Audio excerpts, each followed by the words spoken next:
Hey, this is C.B Smallwood, and you're watching 100 Days of Making Comics. All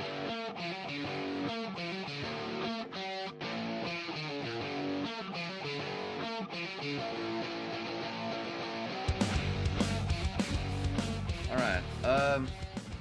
What I want to do right now is try to show everybody a little bit of what it is that I've been working on and what I'm working toward. I told everybody about the portfolio situation.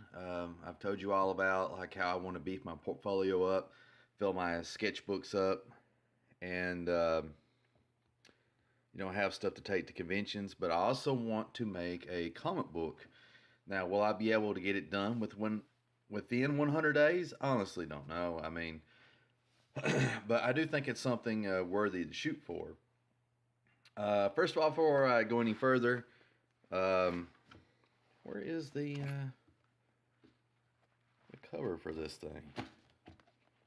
Give me 1 second. It's kind of disorganized. All right, this is the sketchbook I'm using. Nothing fancy, just something picked up from Walmart.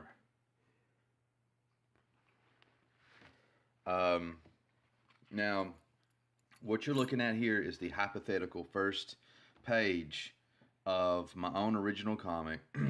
And this is basically, I like to sketch stuff out before I get started on the really big 11 by 17 paper. And the reason I do that is it helps me to be able to visualize things and to know what I'm doing, so that way I can draw with more confidence and do it a lot quicker and a lot more detailed. So I don't know if you can tell, this person right here, they're running in a cemetery. Hopefully, little tombstones in the back, and there's a cross tombstone. These little black things are leaves.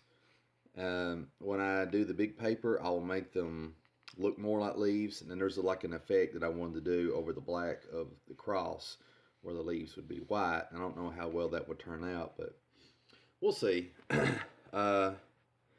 There she is running again, and I don't know if you can tell in the background, but I did sort of like the silhouettes of the people chasing her. Here, it gets a little manga-ish. They're running, chasing her, cemetery. And here we go. She trips and falls. And there's the guys, and there's the moon back there. So I've been trying to play a lot with light and shadow. I don't know if it's coming across correctly, but the light of the moon should be shining on their backs. And light, she's lit here by the moon, but everything else here should be a little bit in shadow.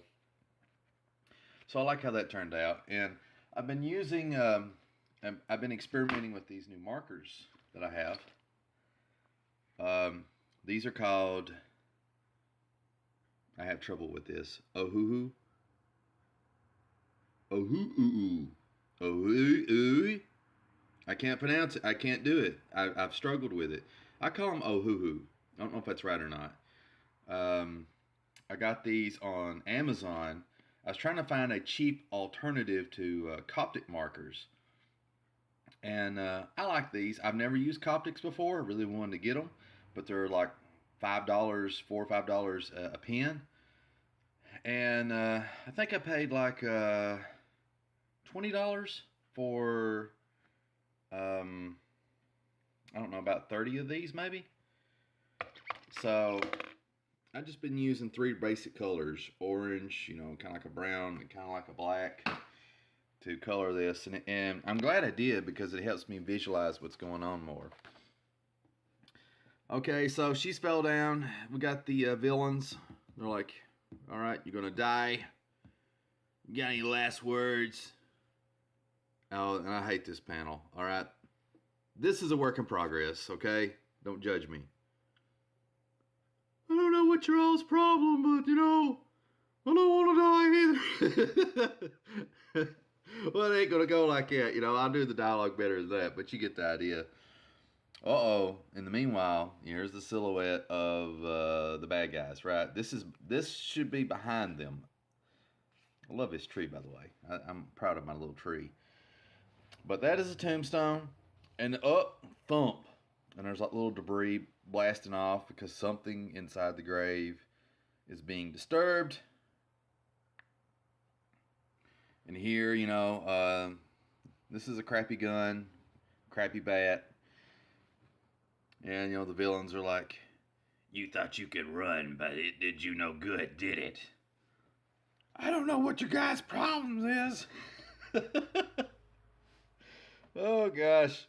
And then here's the villains again. More villainous dialogue. Oh, close-up of the grave. Thump, thump, thump. They're really disturbing whatever is in the grave. This has nothing to do with anything. Let's see.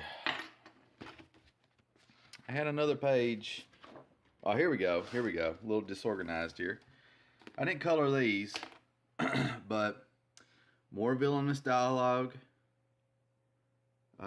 That's actually the girl's head, and this is the silhouette of the bad guys. And baseball bat, crappy bat, pointed in the face. She's fighting back, yelling, whatever.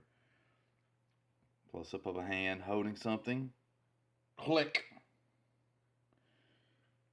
And this here. Oh, I see now. I couldn't even tell what I draw. This is a fist. That's part of the tombstone. This is the silhouette of the guy's legs. Not too happy with this panel, but I don't hate it either. And actually, the page as a whole isn't necessarily the greatest, but I like this panel the best. I think it's killer. Now, I really like this page. I've been really inspired by 90s comics. How they did layouts. People like Sam Keith, Dale Keown. So the thing in the grave has been disturbed. It's coming out. Villain is talking. Villain's still talking. Oh, thing in the grave. Villains are talking. There's the thing from the grave. There's the girl. She sees it because she's down here in the panel, so she sees what's behind them. And Jabam. Now, this page, I don't think I'm going to go with this. I've decided against it. The number one reason why is because this guy, and this guy, they're blocking your view of this guy. I want you to be able to see this dude in all his magnificent glory. And so I'm going to have to, redo this. I will not redo it, but like do another page and try a different approach. But anyway, I'm going to try to keep this video short, folks.